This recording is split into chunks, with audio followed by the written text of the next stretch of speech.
안녕하세요, 로빈쌤입니다. 오늘도 우리와 함께 잠언 말씀을 묵상해 보도록 하겠습니다. 오늘 함께 묵상해 볼 잠언 말씀은 잠언 19장 1절부터 4절까지 말씀입니다. 먼저 우리 함께 이 말씀을 읽어보도록 하겠습니다. 가난해도 순전함 가운데 걷는 자는 입술이 비뚤어지고 어리석은 자보다 나으니라. 또한 혼에게 지식이 없으면 그것은 선하지 아니하며 발이 급한 사람은 죄를 짓느니라.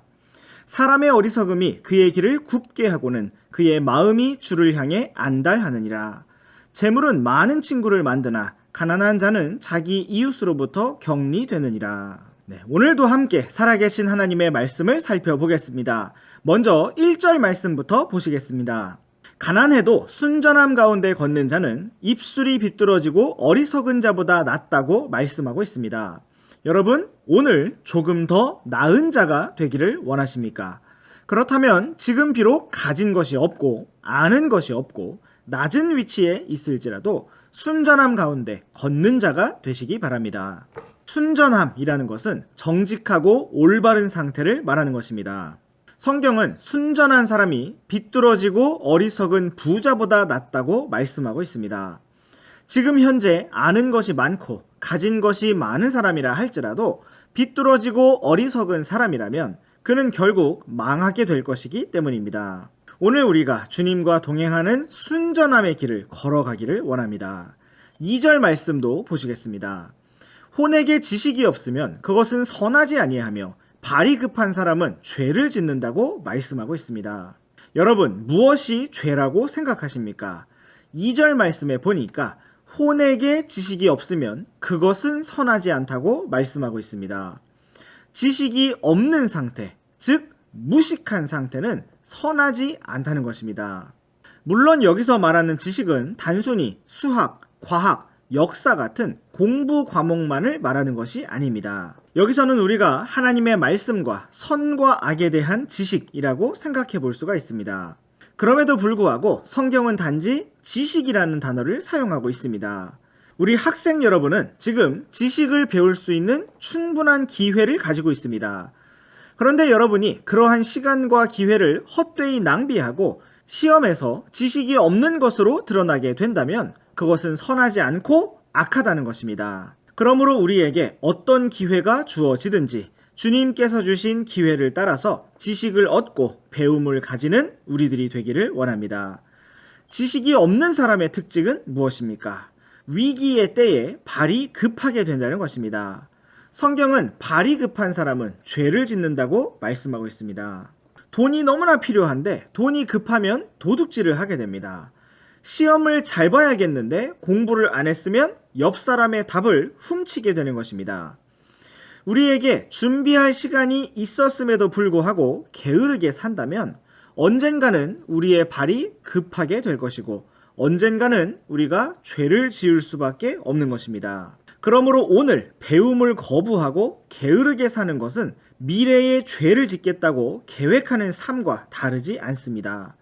오늘 우리가 선을 따르고 주님을 따르기 원한다면 마땅히 배워야 할 것들을 최선을 다해 배우고 익혀야 하는 것입니다.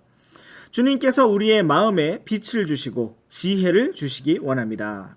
이제 우리 함께 3절 말씀을 보시겠습니다. 사람의 어리석음이 그의 길을 굽게 하고는 그의 마음이 주를 향해 안달한다고 말씀하고 있습니다.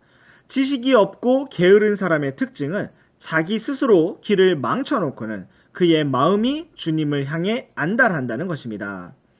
어리석은 사람은 부모님에게, 선생님에게, 친구들에게 불평을 합니다. 자기가 게을러서 시키는 대로 순종하지 않아서 길을 망쳐놓고는 다른 사람을 탓하고 책임을 지우는 것입니다. 그리고 그 모든 안달과 불평은 결국 주님께로 향하는 것입니다. 오늘 우리의 마음에 누군가를 원망하는 것이 있다면 그것은 어리석은 사람의 특징입니다. 주님께서 오늘 우리에게 기회를 주실 때, 시간을 주실 때 최선을 다해 살며 주님을 기쁘시게 하기 원합니다. 그리하여 우리가 급하게 당황하고 안달할 만한 일을 미리 예방할 수 있기를 원합니다. 마지막으로 4절 말씀을 보시겠습니다. 재물은 많은 친구를 만들지만 가난한 자는 자기 이웃으로부터 격리된다고 말씀하고 있습니다. 이것은 세상의 일반적인 이치를 보여주는 것입니다. 그런데 우리는 여기서 단순히 돈에 대한 문제만 생각할 것이 아니라 돈을 버는 성실함과 연결해서 생각해야 합니다. 성실한 사람은 재물을 얻고 또 많은 친구를 만들 수가 있다는 것입니다. 그러나 게으른 사람, 즉 가난한 사람은 친구가 없고 외롭고 이웃으로부터 격리된다는 것입니다. 사랑하는 학생 여러분, 미래에 어떤 모습이 되기를 원하십니까? 우리가 주님 앞에 성실하고 지혜로운 사람으로 발견되기를 원합니다. 네, 오늘의 잠언 묵상은 여기까지입니다. 우리 다음 시간에도 계속해서 잠언 말씀 묵상해 보도록 하겠습니다. 그럼 안녕! 안녕하세요, 로빈쌤입니다. 잠언 묵상 말씀은 2011년부터 갈보리 크리스천 아카데미 우리 제자들과 함께 매일 아침 묵상했던 말씀을 영상으로 새롭게 구성해 본 것입니다. 개인적인 말씀 묵상, 소그룹 모임, 가정 예배, 또 홈스쿨 교육에 이르기까지 어디서든지 조금이나마 유익이 되고자 이렇게 영상을 공유하게 되었습니다. 묵상 원고는 영상 아래에 링크를 걸어 놓았습니다. 온 땅에서 믿음의 다음 세대가 강력하고 든든하게 자라나고 세워지기를 원합니다. 감사합니다.